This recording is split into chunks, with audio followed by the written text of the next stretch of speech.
Did you know that Kenya is sometimes called the cradle of humankind? This is because some of the oldest bones of our early ancestors were found here. These discoveries help scientists understand how humans began and evolved. Many of these bones were discovered in the Great Rift Valley, a land of amazing scenery. Places like Kubifora have given us many clues about the first humans. The first people in Kenya were hunter-gatherers, living in small groups and moving to find food and water. They made simple tools from stones and wood. Over thousands of years, different groups moved into Kenya, each bringing unique skills.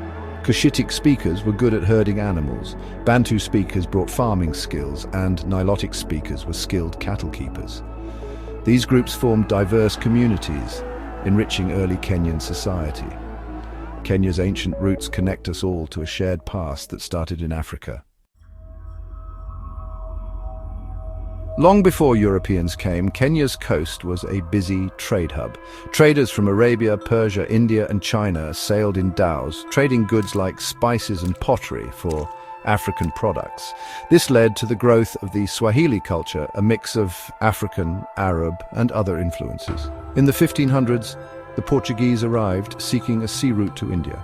They built forts like Fort Jesus in Mombasa to control trade routes. In the late 1800s, European countries began dividing Africa, known as the Scramble for Africa. Britain became interested in East Africa, including Kenya. In 1895, Kenya became a British protectorate and in 1920 a British colony.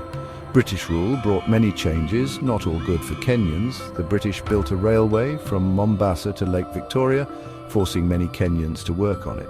White settlers were given large areas of the best land, disrupting traditional ways of life. Many Kenyan communities lost their ancestral lands.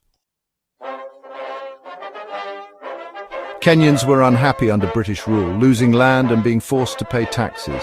Many had to work for settlers for low wages and were treated unfairly. From early on, there were acts of resistance, both violent and peaceful.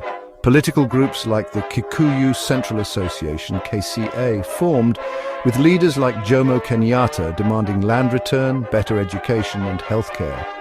Frustration grew, especially among the Kikuyu, leading to the Mau Mau uprising in the 1950s. Many Kenyans, mostly from the Kikuyu, Embu and Meru communities, fought for freedom. They waged a guerrilla war against the British colonial government and settlers. The British responded harshly, declaring a state of emergency in 1952.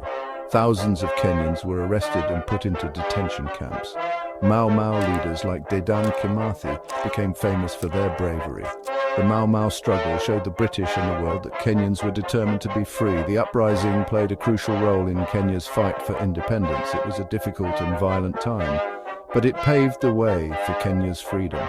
The determination of the Kenyan people was evident in their fight for their rights. The Mau Mau uprising and calls for freedom across Africa pressured Britain. The British began preparing Kenya for independence with political discussions and new parties forming. Jomo Kenyatta, released from prison in 1961, became a unifying leader. In 1963, Kenya achieved internal self-government with Kenyatta as Prime Minister. On December 12, 1963, Kenya became fully independent, celebrated as Jamhuri Day. In 1964, Kenya became a republic with Kenyatta as president. The early years of independence were exciting but challenging. Kenyatta's motto was Harambee, meaning all pull together. The government focused on building schools, hospitals and roads.